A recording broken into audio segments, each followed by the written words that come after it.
Excellent. So, Yeah, there we go. Okay, great. Everyone, thanks so much for joining us. I'm Robin Riddle. I think most of you know that, but I'm so delighted to introduce our guest speaker today, Dr. Bianca Palushaj. She is a movement disorder specialist at Stanford with a very special interest in something called disorders of gut-brain interaction. It was a new acronym for me, term I'd never heard of, disorders of gut brain interaction. So she's talking all about gut and brain and Parkinson's disease and overall well being. So we're so delighted to have her here today. And take it away, Bianca. We've got plenty of time for questions, so put your questions into the chat and the Q&A as we go along. perfect. Thank you, Robin.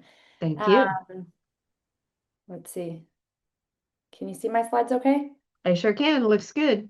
Perfect. All right. Well, thank you. I'm happy to be here. And again, I'm a movement disorders neurologist at Stanford. And yeah, I mean, the title of my talk is The Parkinson's Pandemic: Biological Resilience via the Gut. It's kind of a hodgepodge of sharing some data, talking about the microbiome, but and happy to answer any questions that are related to this, but are not covered in the talk. So.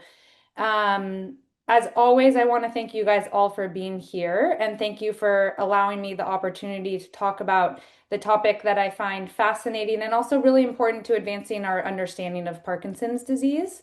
And I know that some of you have participated in some of our studies that might include the microbiome study that we're going to be whose data we're going to be reviewing today. And of course, the data and the understanding that we gain is only possible through your generous donation of time and effort. So thank you all. Robin, there are chats coming in, but you'll be monitoring it. I sure will. You Yeah, want me the to? first Okay. one was just, is the recording available? And Okay. I said, Okay. So I won't look at it. yeah, Just yeah, interrupt no me if need. you want. Yeah. Okay. All right. So I want to orient us first by, starting with the question, why should we study the gut in Parkinson's disease? And there's really two main reasons.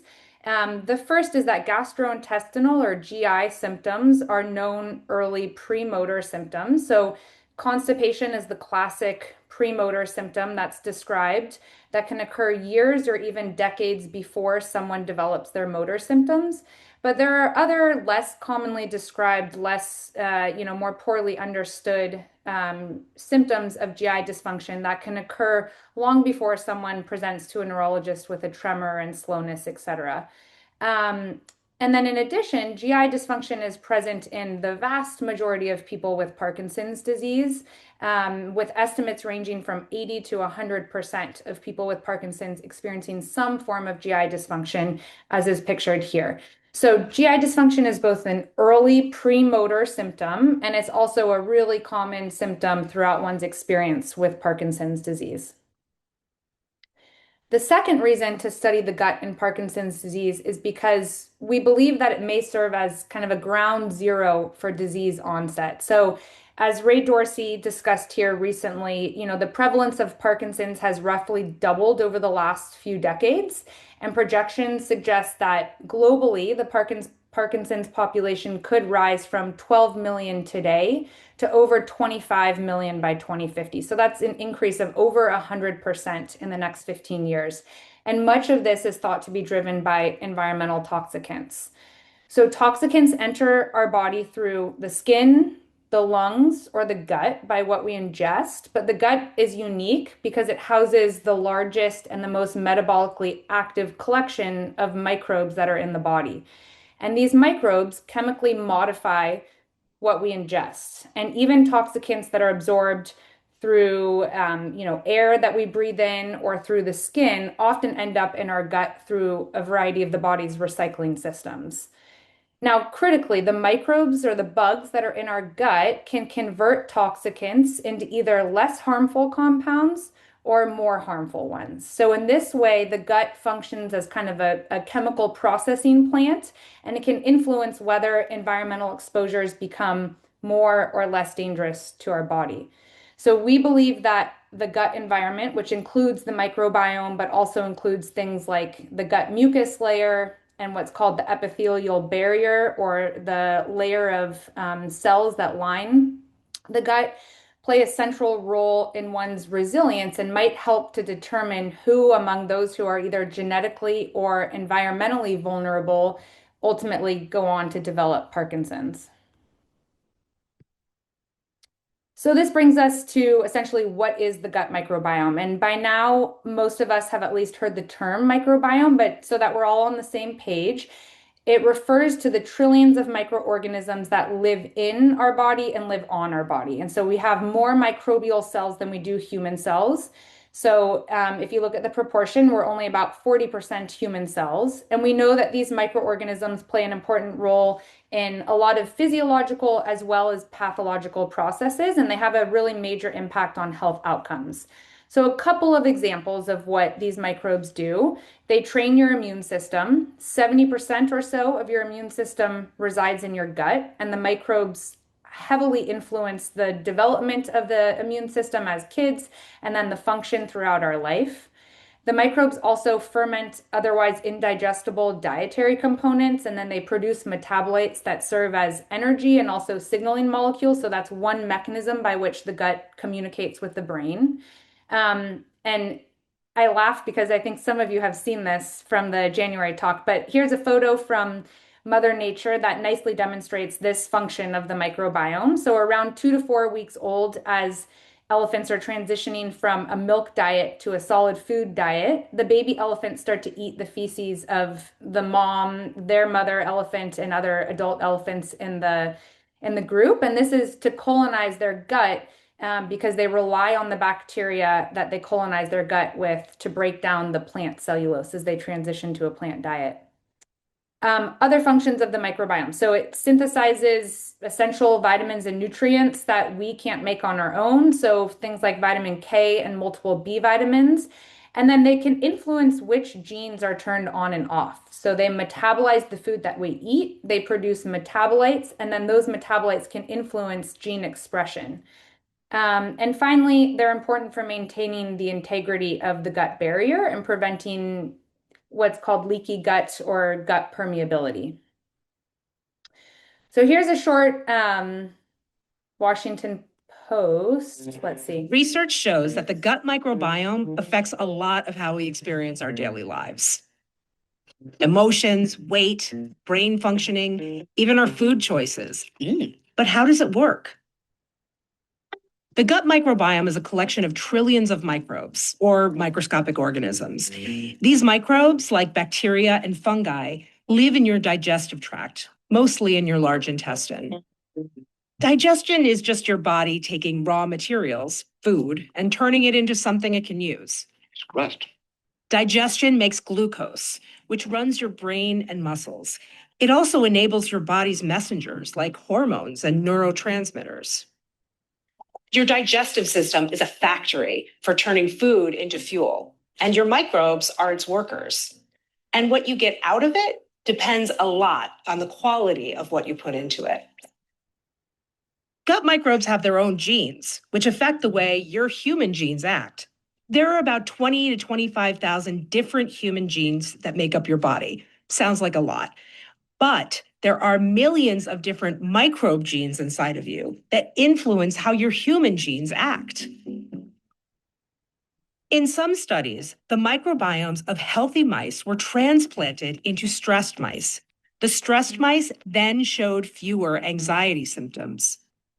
Fruit flies with particular bacterial species in their microbiomes ate more protein.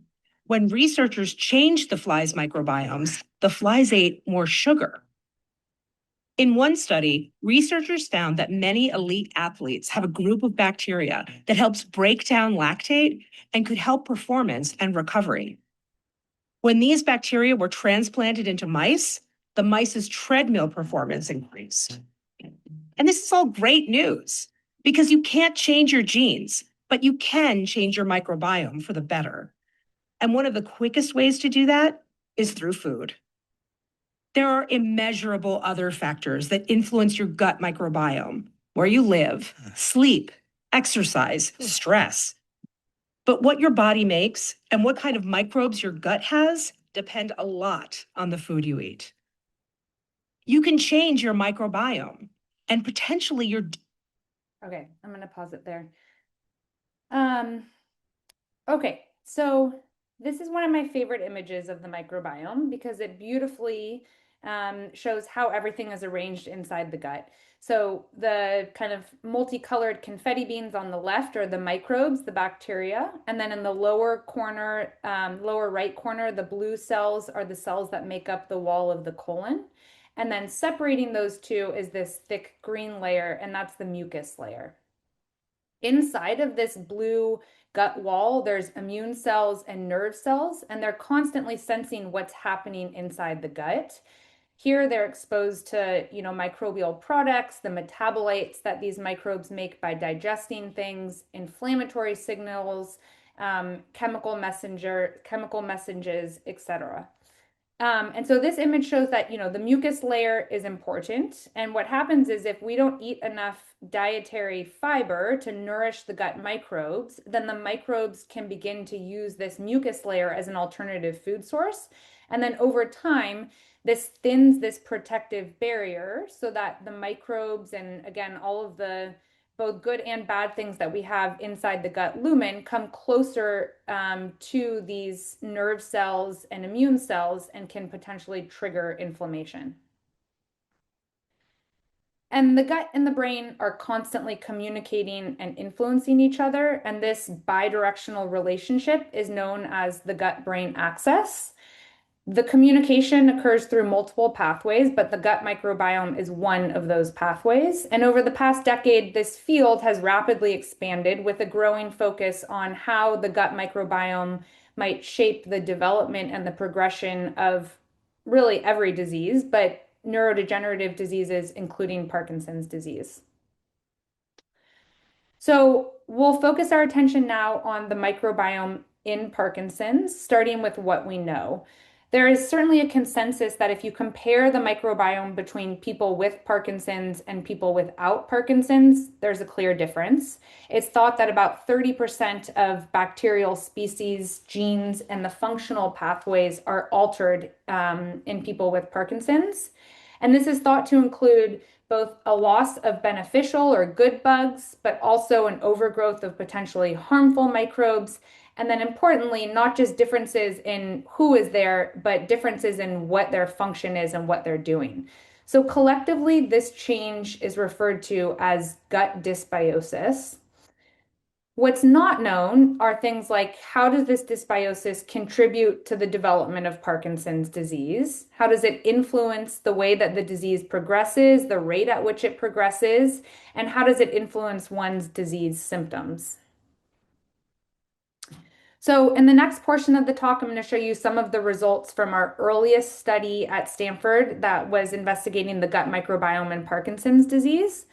And so from the years of 2021 to 2023, we recruited people with Parkinson's disease and age-matched household controls. So usually a spouse or someone living in the same house as someone with Parkinson's. And we enrolled 193 people that included 79 household pairs. Each of these people donated stool and blood and filled out a questionnaire. So the data that I'm going to share today is from the stool samples. I'm not sharing anything related to the blood samples, but at a high level, what we're looking at with the blood samples are microbial metabolites. So again, the molecules that the microbes make when they metabolize things go into our blood and circulatory system. And so you can measure different metabolites. And then we're also looking at immune function and correlating immune function with microbiome composition. And I just want to point out, how important household controls are in microbiome research because, as the video alluded to, people who live together share a lot of the same influences on their gut bacteria. So this is things like what your diet is, do you live with pets, where does your water source come from, and just overall household environment. And so by having a matched household control, we're more confidently able to tease apart what changes are related to Parkinson's as opposed to just lifestyle or surroundings. Okay, before I get into some of the findings, I just want to highlight one concept about microbiome research that's important to understand. And this is the idea of relative abundance. So today, the current standard in the field is to report relative abundance of bacteria. So this reports each bacteria as a percentage of the total community. So what's commonly done in studies is to say, to compare the percentage of bacteria X in people with Parkinson's to the percentage of that bacteria in people without Parkinson's. But this is relative data. So these percentages always have to add up to 100%. So if one type of bacteria increases, then another one has to decrease, even if nothing has actually changed in absolute terms.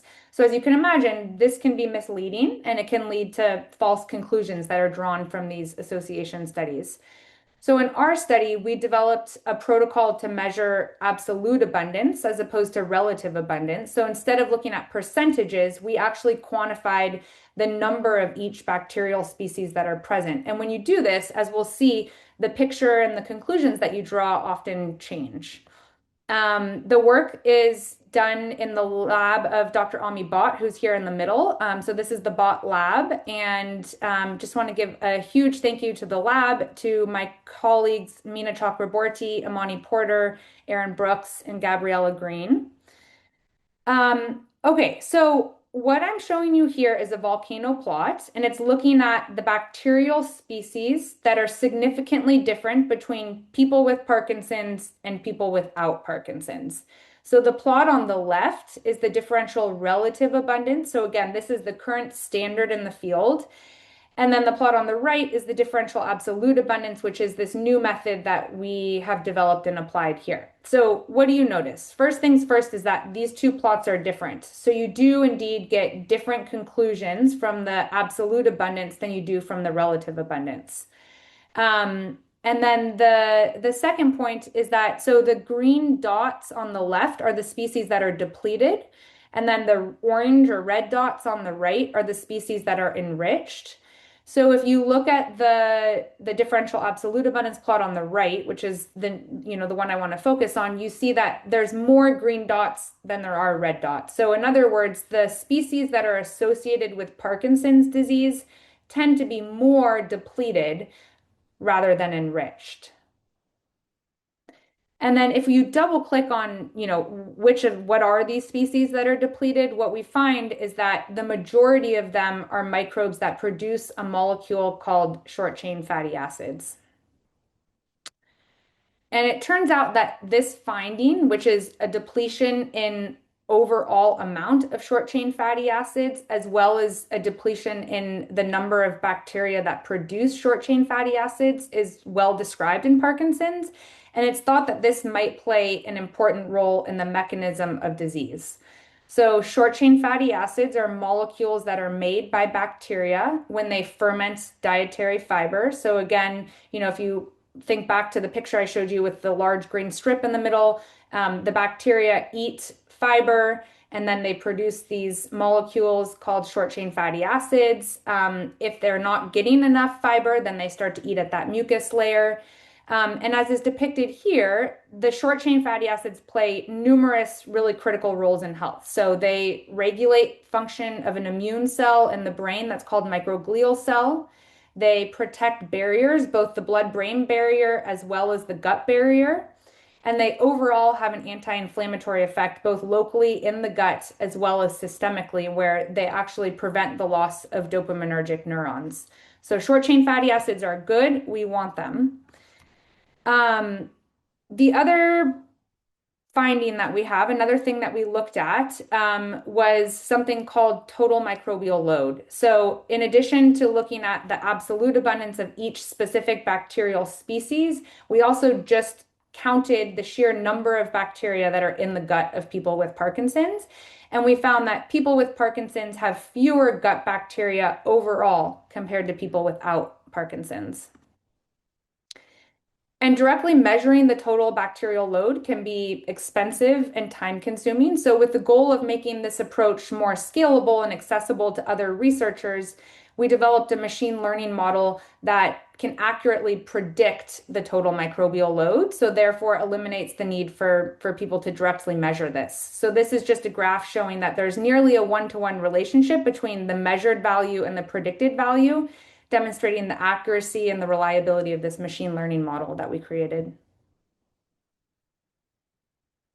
So here are the conclusions of the data that I shared. One is that we applied two new techniques. One was to calculate the absolute abundance or the actual quantity of each bacteria.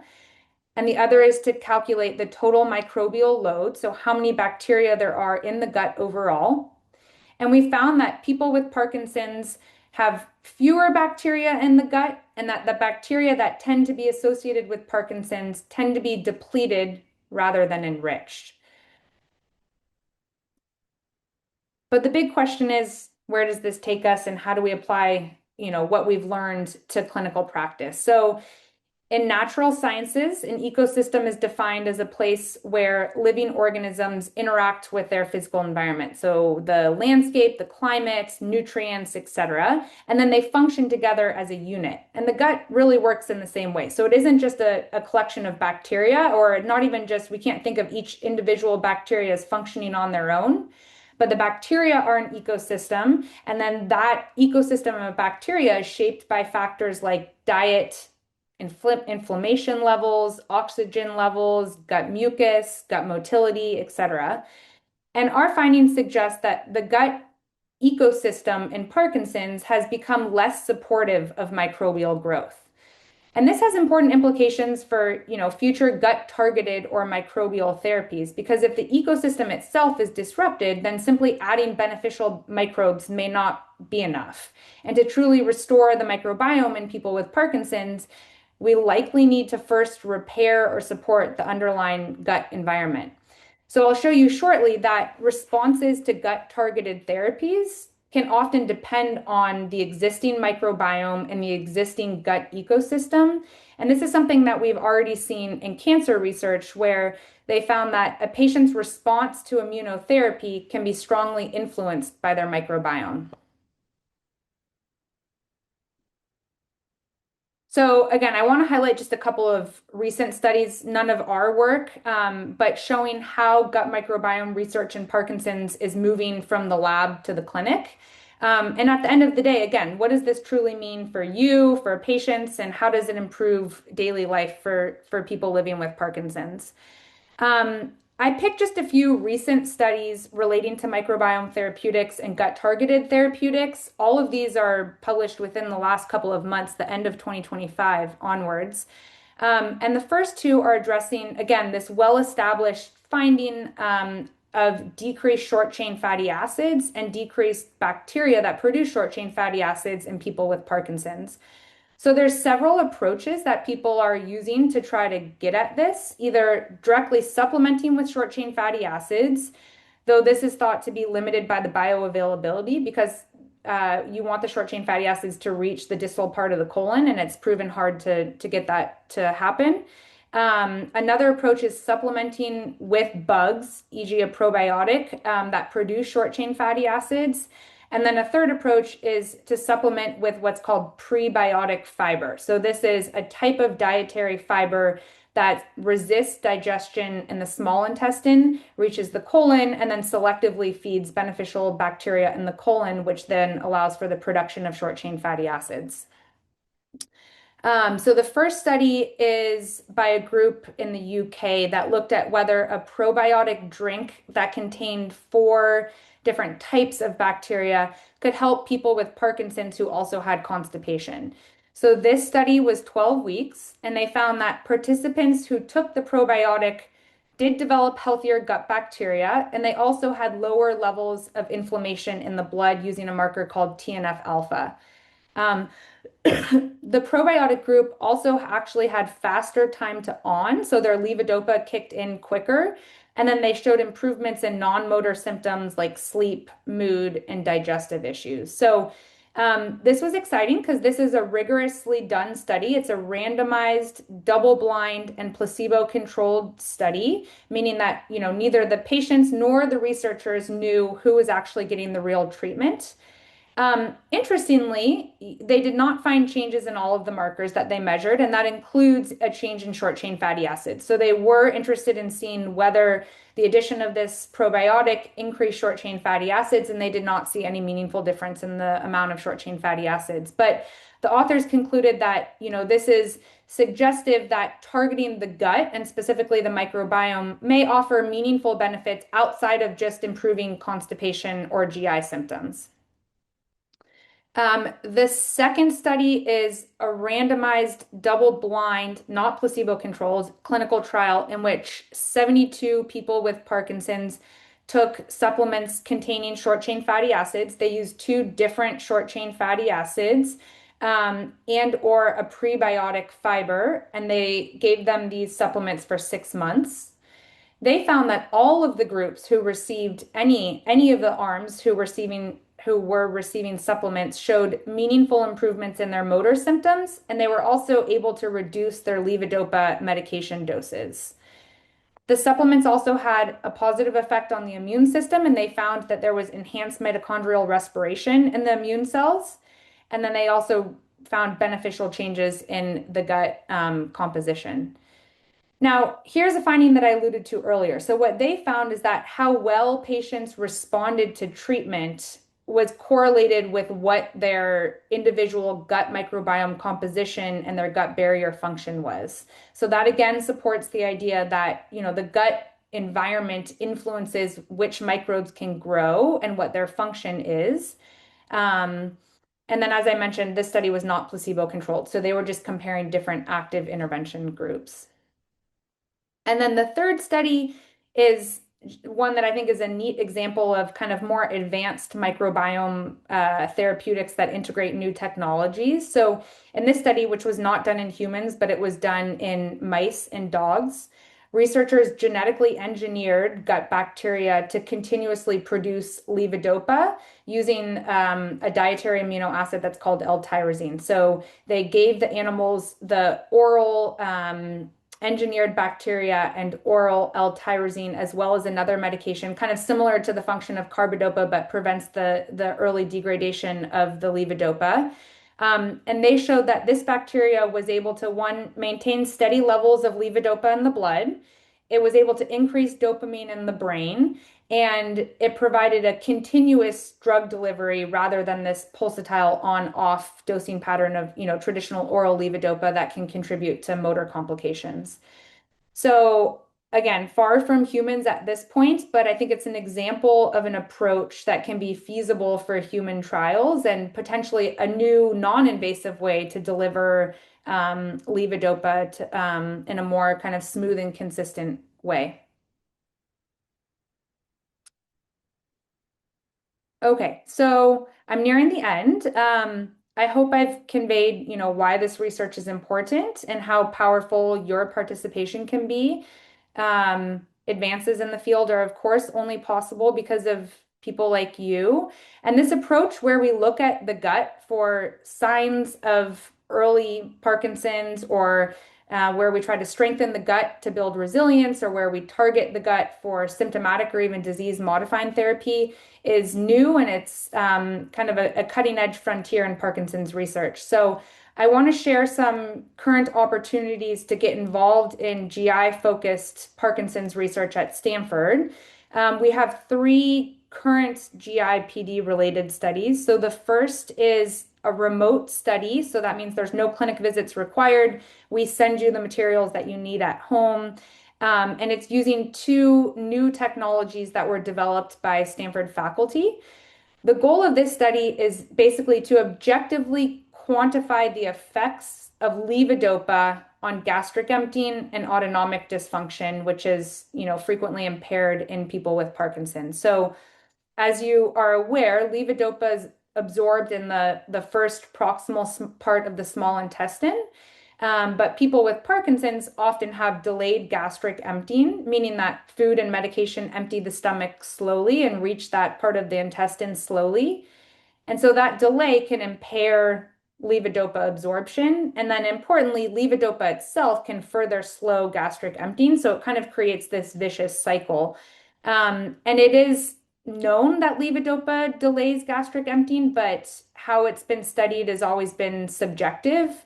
So again, we're applying this objective, non-invasive. It's called an EGG, but it's kind of like an ECG, but for the stomach, and it measures the neuromuscular activity of the stomach. And we're looking at the impact that levodopa has on stomach emptying as well as autonomic dysfunction. The second study mentioned here is if anyone was at the January event at Stanford for the GI-PD seminar, that is what this study here is what was referenced mostly at that seminar. So this is a NIH-funded study. It's a consortium study, meaning that Stanford is involved, as are 4 other sites around the country. Each site has, a gastroenterologist and a neurologist as the PIs. And the goal of this is really to deeply phenotype and really get to know all aspects of GI dysfunction in people with Parkinson's. Traditionally, much of the attention has been on constipation, but we are beginning to understand that there's much more GI dysfunction, including microbiome dysfunction. And so it's really to longitudinally, so over time, follow people and to, again, deeply characterize these changes in people with Parkinson's. So that is, it's a 5-year study, though we're already about a year and a half into it, and we're just getting ready to enroll our first participants. And then the third is a collaboration with a local biotech company. And this is using an ingestible smart capsule that samples the gut microbiome at multiple sites along the GI tract. So, the current way that we measure the microbiome is by collecting someone's stool. I think that in the future we will not be doing that anymore. And this company has put out beautiful research showing that what we get in the stool is different than what you get if you sample the microbiome directly from within the GI tract. So they have a device that opens up at multiple points along the GI tract and allows us to sample the microbiome in the small intestine, which traditionally has not been able to be done, and then other sites along the GI tract. So we're going to be using what's called multi-omics. So this means metagenomics, where we sequence the microbes in there, metabolomics, so looking at all of the metabolites, and proteomics. And then we're also going to be working on ways to detect alpha-synuclein, the protein that's associated with causing Parkinson's, in the GI tract. So with that, if anyone is interested in any of these, if you want to learn more, please send an email to this email address and one of the members of our team will get back to you. And Robin, that's it. So I'm happy to answer questions. Okay, great. And again, I'm just putting that the gut brain research at stanford.edu email address in the chat, stanford.edu. And anybody, if you have questions, you can use the Q&A box or the chat, either one. I'll look at both. Maybe one of the questions was about the machine learning model. I don't know if you could go back to that slide. Bianca, yes, perfect. Wow, how did you do that? So quickly. Okay, so somebody asked, what is the measurement in the machine learning model using to predict microbial load?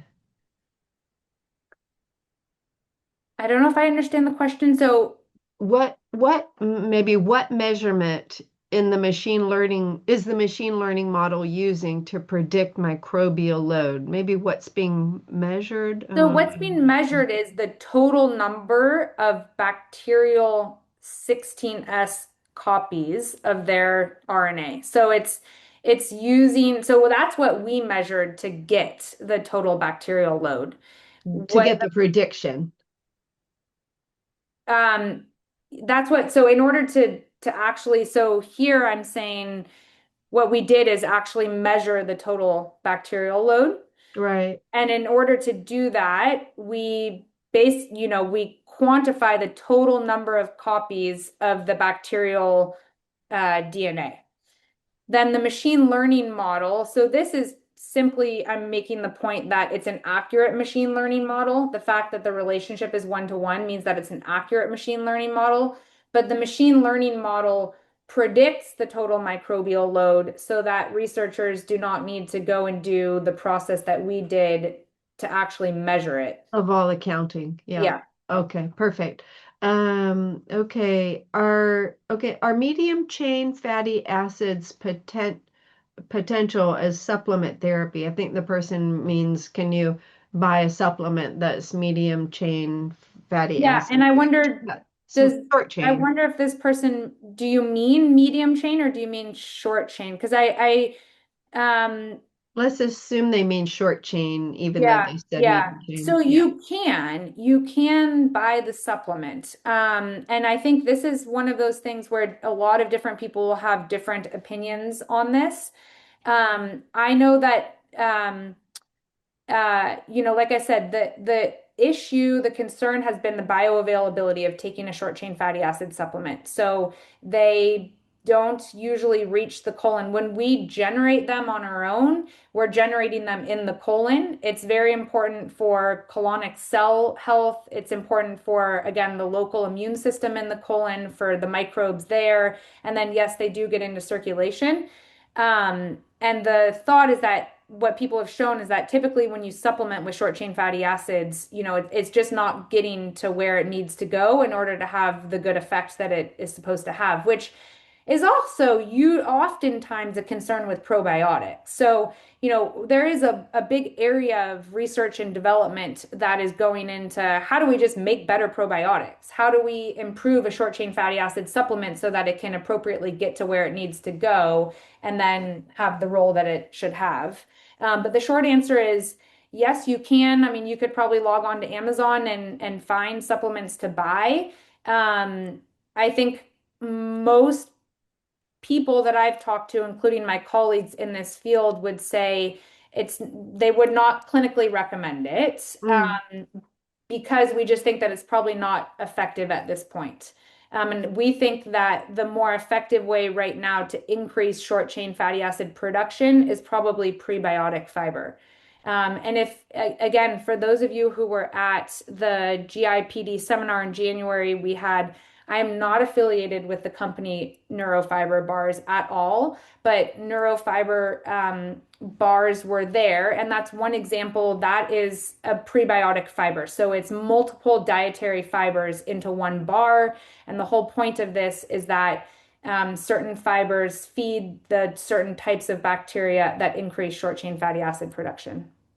Okay, and besides the one company you mentioned, Neurofiber, that had the bars, are Yeah. there other prebiotic fiber Yeah. products available? Yeah. So you can always supplement with fiber. The idea with that, I think generally I would recommend kind of like everything, variety is the spice to life. So, use a variety. So, rotate through different fibers. I mean, there's soluble fibers, insoluble fibers. So rotating through them, but if you can, you want to do something first with diet. So certain foods are good prebiotics. And if you just look up a list of prebiotic foods, you can get a list of ones. So start with food. Two is add supplement with fiber. If you're going to do that, do a variety of different fibers. And then the third is, yeah, the fiber bar that I mentioned, which is already Okay. mixed for you. Yeah. Okay, great. And I noticed on the fiber bar that you mentioned, just coincidentally was I happened to look at their instructions today Yeah. because I was about to eat one myself just to taste it. Yeah. Um, and it said you should start with a half a bar Yeah. for Yeah. like 4 days. Why do you start with a small amount and then go to a larger amount? I assume Well, that's just similar for yeah, all kind of they things. think they say that cautiously to not overwhelm one's system with fiber. Okay.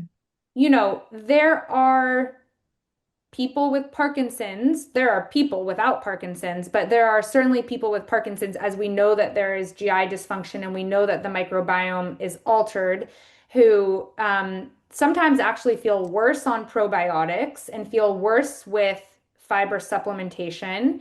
And so I think there's a couple of things to answer that question. One is it depends on how much fiber someone is eating at their baseline. So if you're someone who's getting 0 grams of fiber and all of a sudden you eat that bar, I think it has 13 grams of fiber. I don't remember off the top of my head. That sounds Um, right. Yeah. but something like that, then that can cause, bloating, it can cause distension, it can cause some GI discomfort. Now, there's nothing dangerous outside of that. It's mostly going to be GI discomfort.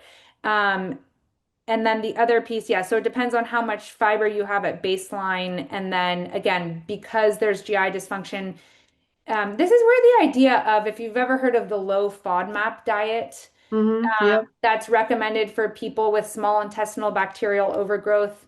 Hmm. This idea comes from like if you have an altered small intestine, a small intestinal microbiome, then you can't digest and yeah, appropriately digest and tolerate certain foods, those FODMAP foods. And so that's why they recommend that diet. So similarly, if you have an altered microbiome, as many people with Parkinson's do, then you might not tolerate as much fiber. Right. Okay. We're getting a lot more questions. Are there any studies with regard to different types of probiotics and how they might impact Parkinson's? Yeah. So not really. And I think that this is this is a there needs to be someone needs to summarize all of the studies that have been done in with probiotics in Parkinson's disease recently. And then two, there's just a lot of variability. I mean, as you can imagine, I'd say, I mean, this is only becoming more of interest to the community in the last couple of years. So there were studies done maybe a while ago, but now they're outdated. And the part of the issue has been heterogeneity across all of the studies. But in short, this is a conversation that, again, on this consortium study that were funded by the NIH, there's a large group of us from across the country from these 5 academic sites. And this isn't a topic of conversation that comes up a lot that we need to put out, you know, some sort of a paper just kind of summarizing where we currently stand with probiotic use in Parkinson's disease. Because I think there's a lot of variability between gastroenterologists that are seeing people with Parkinson's and what they're recommending, and neurologists, and yeah. Yeah. Okay, there's a question. Is there a diet a person with Parkinson's disease can try to improve gut health? Yeah. Um, it's a important question that we don't have a great answer to. I mean, dietary studies are usually flawed for a couple of reasons. They're always going to be associative. They're never going to be, correlative, and usually they're retrospective data collection, which is we introduce a lot of issues with that. The most well-studied diet in people with Parkinson's is the Mediterranean diet. And there is evidence that shows that it can be helpful for people with Parkinson's. I think about it in two separate ways, which end up being the same way. So, like, what is a gut healthy diet? And that's honestly all the things that we know outside of any specialized knowledge. So it's eliminating, processed foods, it's eliminating food additives, it's minimizing sugar, and it's having fiber. And then the other piece to that is fermented foods. So um, that's kind of in my mind, what a gut healthy diet is. And it's the same for people with Parkinson's. Again, most of the diets that have been studied in Parkinson's are the Mediterranean diet. Um, yeah. Okay. Somebody asks if you recommend a low FODMAP diet for people with PD or people without PD. Yeah. Yeah. No, I don't. Uh, And the reason being is, again, I think that symptomatically it can help people who have small intestinal bacterial overgrowth to eliminate those foods. Basically, I think it helps primarily with gas production, so people aren't as gassy and aren't as bloated. But in doing that, you are eliminating a lot of also beneficial dietary fibers. okay. So All for right. that reason, I don't. Yeah. Somebody asks if antibiotics change gut bacteria in any way that changes symptoms. Um, yeah, so antibiotics do change gut bacteria. UCSF did a study, and I don't actually recall the publication, like what came out of this, but they were using rifaximin in people with Parkinson's disease. So that's a antibiotic that's commonly used for small intestinal bacterial overgrowth. And so that's one example of how antibiotics have, been tried to be used in Parkinson's to then improve the microbiome and improve GI symptoms.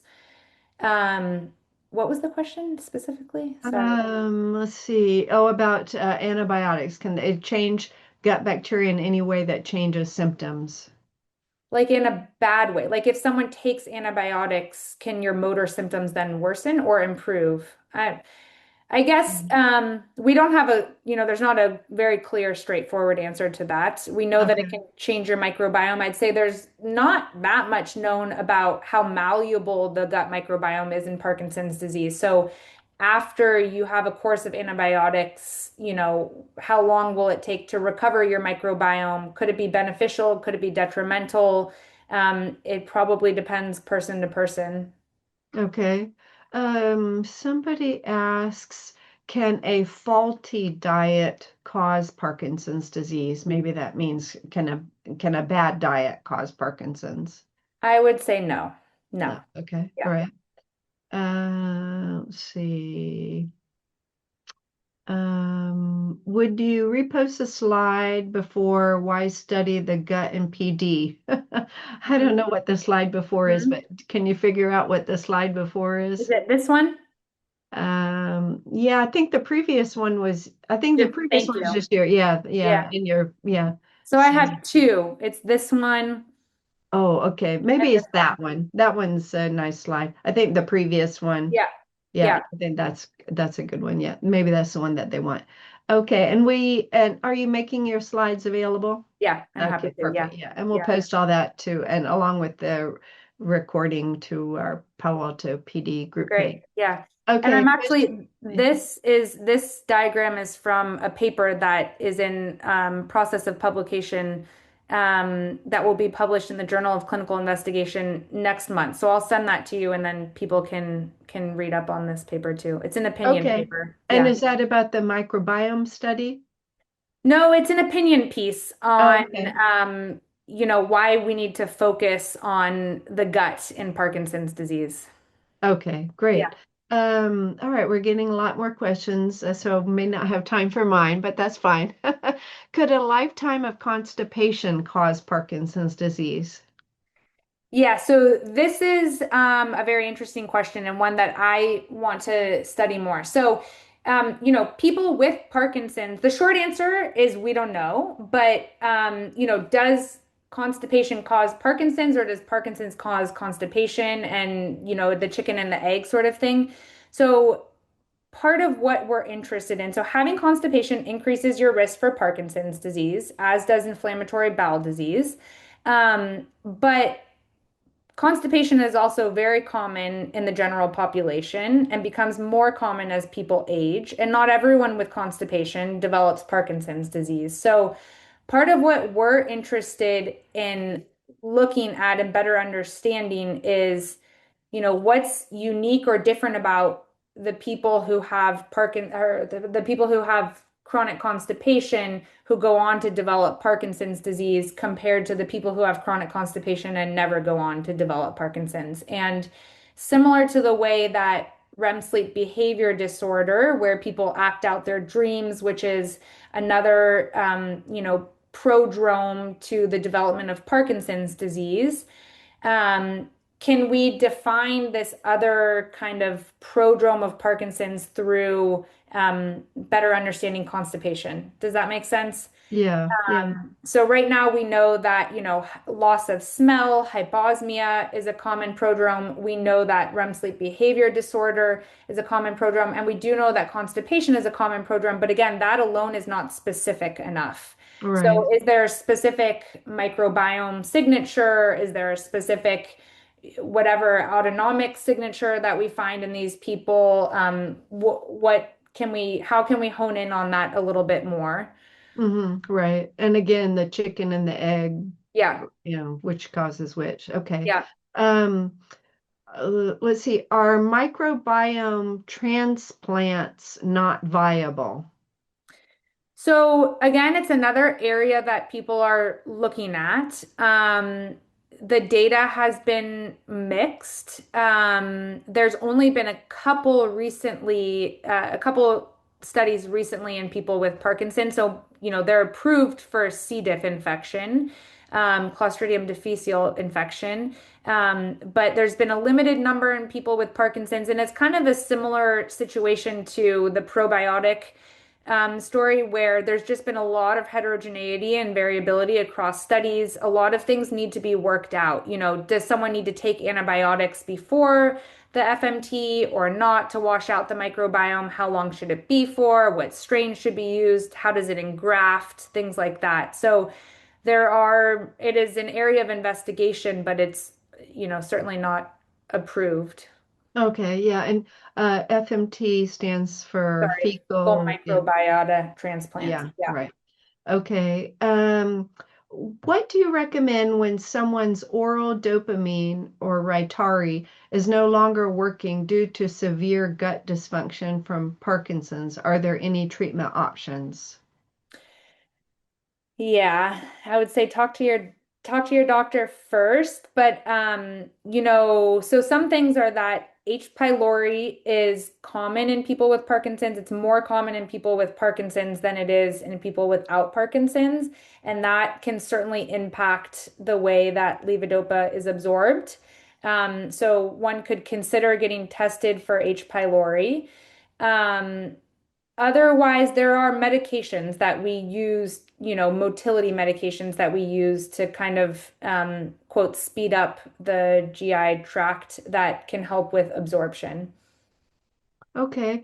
Somebody asks, I have diabetes and Parkinson's. Delayed gastric emptying is associated with both. Is there a connection? Um, Not a connection, so to speak, but you're absolutely right. So they both impact the autonomic nervous system, which is playing an important role in stomach emptying. So both of them cause an autonomic neuropathy, which is, probably the reason why the stomach emptying is delayed. Okay, and somebody asked about the qualification criteria or disqualification criteria for the EGG study. That's the stomach Yeah, yeah. emptying study, and they want to know if hiatal hernias, for example, is disqualifying. Uh, could you answer that? And also, how could people, is there a web page that people could go to get information on those studies? Yeah, thank you. There's not a web page for each study. So the best thing I would say is email this email address and ask these questions, and they can send you the flyer that we have for each of these studies, and then can answer specific questions about inclusion and exclusion criteria. Okay, and also to everyone, we'll try to post the three flyers for the three studies on the same web page that we'll be posting Dr. Palushaj's slides and the recording of this talk. And we'll try to do a search on probiotic foods and foods containing fiber, just so people have ready-made links. But you can obviously search yourselves, everybody. Okay, I do not see any more questions right now, so good, I will ask mine then. Um, let's see. Uh, oh, so you talked about synthesizing levodopa. I thought that was super interesting, and you mentioned L-tyrosine. as part of that conversation. Is L-tyrosine something that people would want to look up and ask their physician about, or no, not really? No, not No. really. Okay. All right. I mean, That's also in a very early yeah, stages of research. yeah, So yeah. yeah. Okay. You said mice and dogs, so um, nowhere near humans at this time. Um, the three Stanford studies you mentioned, are these all like phase 2 or phase 3 studies, or what phase are these studies? You've got the So EGG, the NIH, and then the GI yeah, samples. yeah. So phase 1 and 2 refers to clinical trials, which is, where there's a therapeutic involved. So these are observational research studies with no Okay. therapeutic involved. Yeah. Uh, Okay. Very good. yep. All right. Somebody asked, there is much focus these days on environmental poisons, pesticides, TCE, etc., a la the Ray Yeah. Dorsey talk and Yeah. Parkinson's plan. What do you make of conversation about environmental poisons? Well, yeah. I mean, this is my hypothesis. I agree with it. I feel strongly about it. And so this is, you know, the point being made here is that the gut is a important place where all of these environmental toxins converge.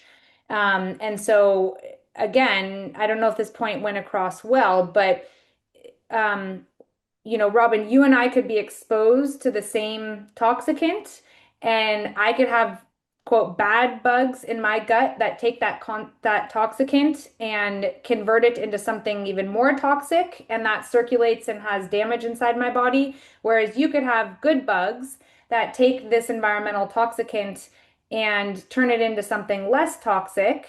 And so, that is one example of how certainly these environmental toxicants are, in my opinion, a large piece of the story and why, the prevalence of Parkinson's is exploding.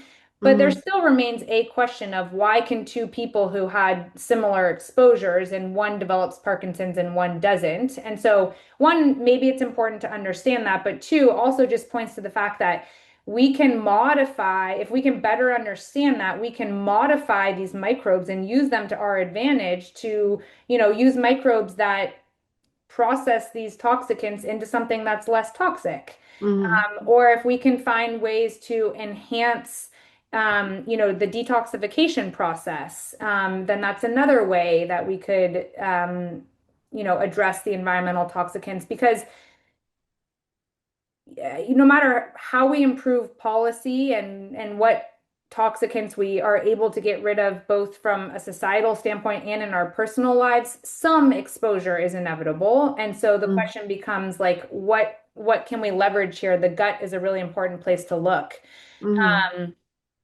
Um, what was the other point I was going to make? I mean, I was just in clinic talking to a patient earlier about bowel frequency, and it depends on whether certain toxicants are eliminated through the GI tract or not. But this is another reason why, we all want to be having a bowel movement as frequent as possible, because that's a major way for our body to eliminate toxicants. And the Mm-hmm. more constipated and the longer something stays in your GI tract, then you can reabsorb those toxicants and they circulate.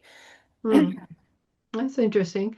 Makes sense. What about poisonous plants? What about all the poison plants have developed to prevent one and all from eating? So the question is about, are we thinking at all about poisonous plants, plant poisons? I don't know much about it. I know Ray mentioned it, and that topic. Someone asked a question when Ray was here about how I think a Japanese culture eats a plant that Ray had said was poisonous. I don't know. I'm Mhm. not well versed Yeah. on that. Yeah. The same person asked this question. Okay. Um, he's consistent. Does frequent use of antacid products have bad consequences for the gut? Um, It changes the pH, of course, of the stomach and the esophagus, and that may change digestion.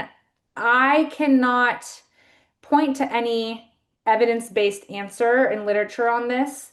Um, but my personal opinion is, if it's needed symptomatically, then it's needed symptomatically. For example, gastroesophageal reflux disease, I assume that's what this person is referring to. Chronic use of gastroesophageal reflux disease, chronic use of acid inhibitors can, I believe, have effects on the microbiome.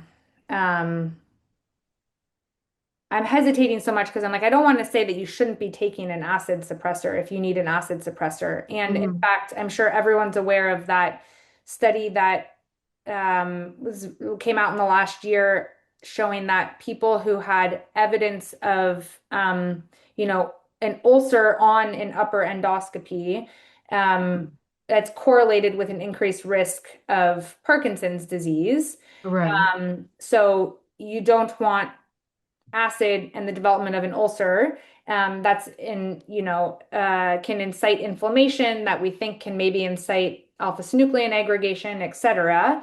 So, but I think that it probably does have an impact on microbiome. The trick right, is just that we haven't been able to measure upper GI microbiome. So there's not very much known about like even small intestinal bacterial overgrowth and what the quote Mhm. normal small intestinal microbiome is. And this is a lot of the work that Sean Spencer at Stanford does is around small intestinal microbiome. Okay, all right. Let's see. I don't see any more questions yet, so I'll go back to one of mine. Um, Oh, so are there any, you mentioned at some point gut targeted therapies. What might these include? Are there any now gut targeted therapy? Is a medication a gut targeted therapy? Yeah. So what I mean by that are some of the examples that I showed. So even, where's the slide? I hope not eating feces. So yeah, so fecal microbiota transplants is one. Okay. But anything targeting it could really be anything. So I didn't go into targeting the autonomic nervous system, the enteric nervous system that are in the GI tract. It can be trying to modify the gut microbiome. These three examples that I put forth are what I would consider examples of gut targeted therapies.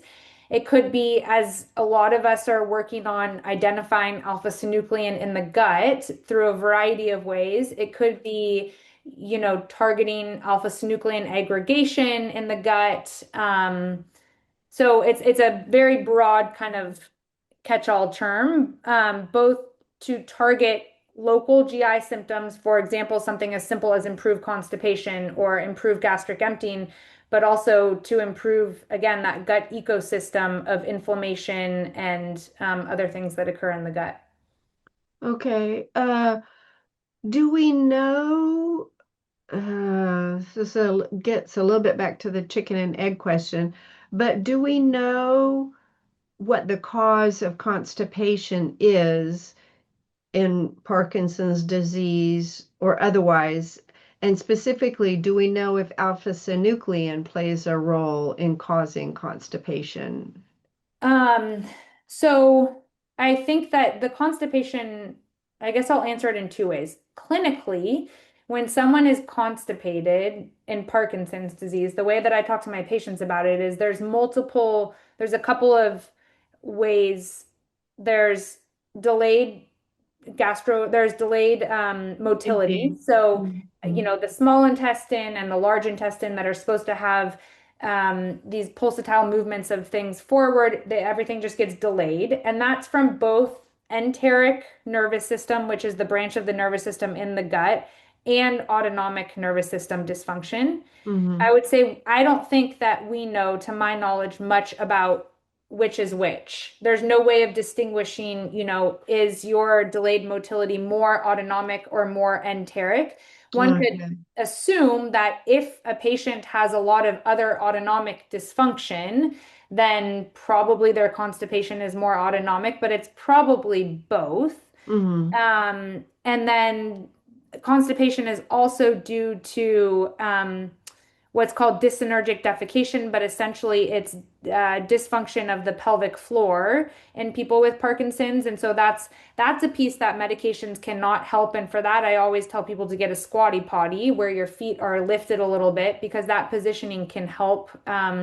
But people can feel like they need to go to the bathroom, but then actually can't evacuate. And that's because kind of the communication between the pelvic floor and the sphincters and the brain gets messed up. And so the sphincter actually constricts when it's supposed to be relaxing, etc. And that's more of an autonomic nervous system part. Hmm. Um, so, and then the chicken and the egg. Sorry, I'm forgetting your question originally. Yeah, alpha-synuclein is that what? Yeah, I Yeah. don't know. I don't Hmm. know. Hmm. Like, does the amount of alpha-synuclein in someone's gut correlate with the severity of their constipation? We don't know. Hmm. Okay. Yeah. Or their severity of Parkinson's. Yeah. Yeah, yeah. Okay. Yeah.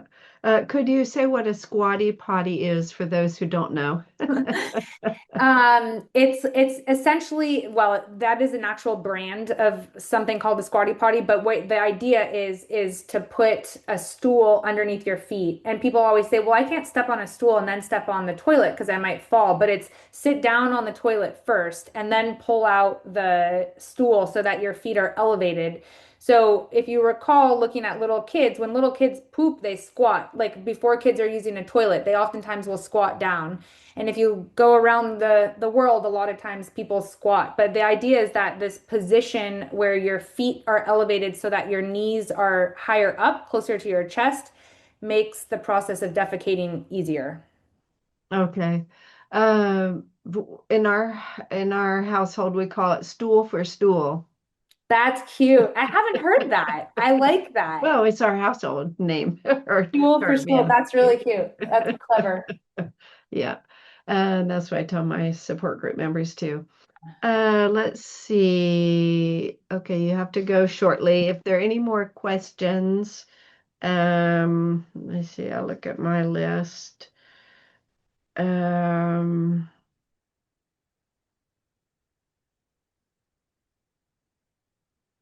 there are there any medications that people,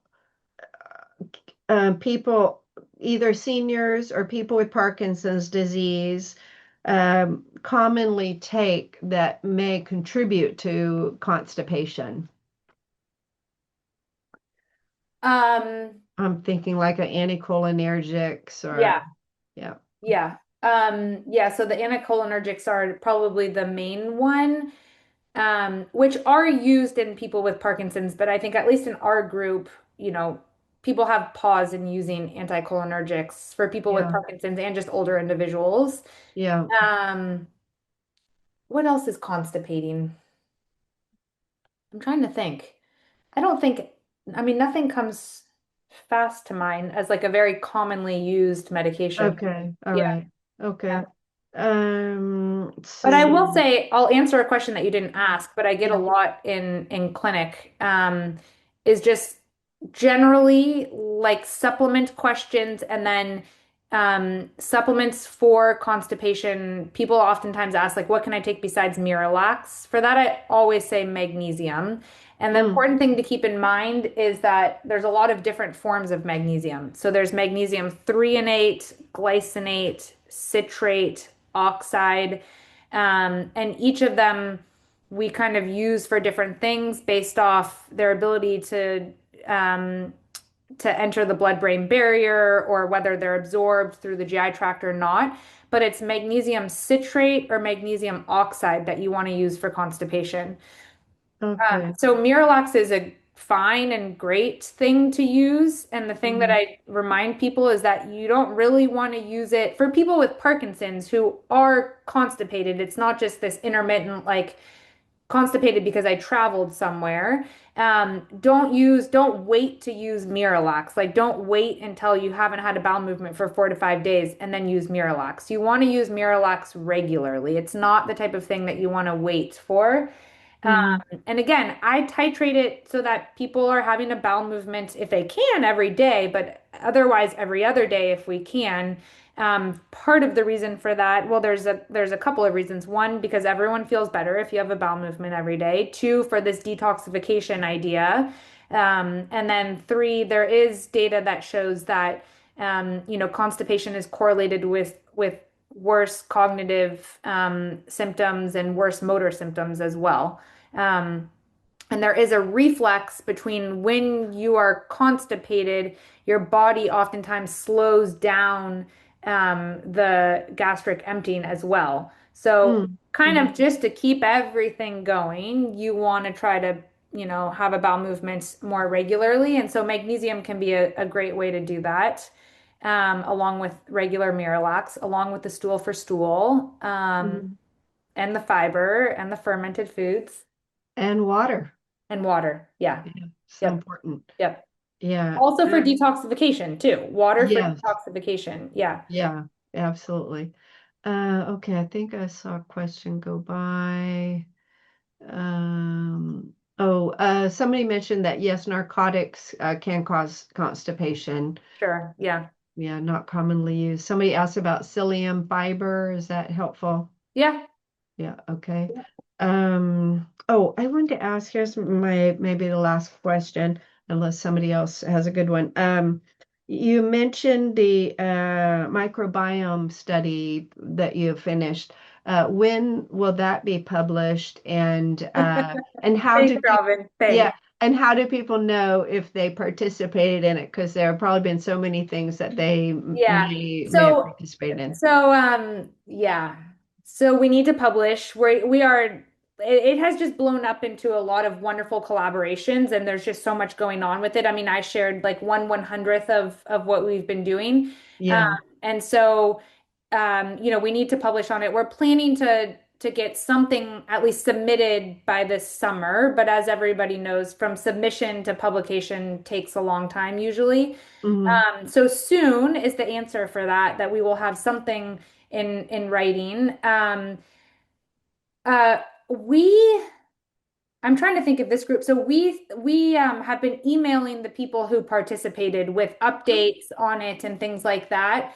Okay. And then if Cool. anyone gets the Post in Lab newsletter, which probably a lot of local people do, it's included in that and stuff. So there have been updates in terms of what we're up to and what we're planning to do.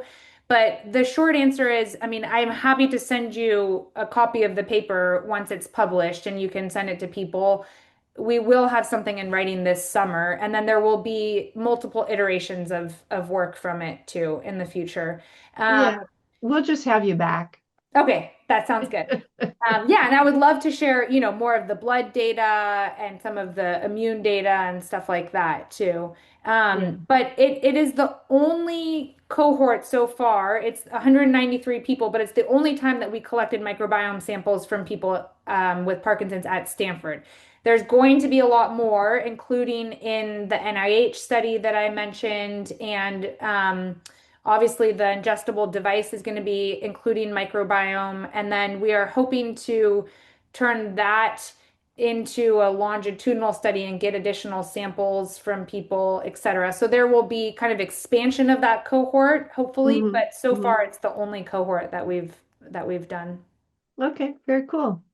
All right. Great. When you said thanks, Robin, I guess that was It was not thanks real. for pointing out. No, I was teasing you, but thanks for pointing out that we really need to publish a paper on it. Yeah.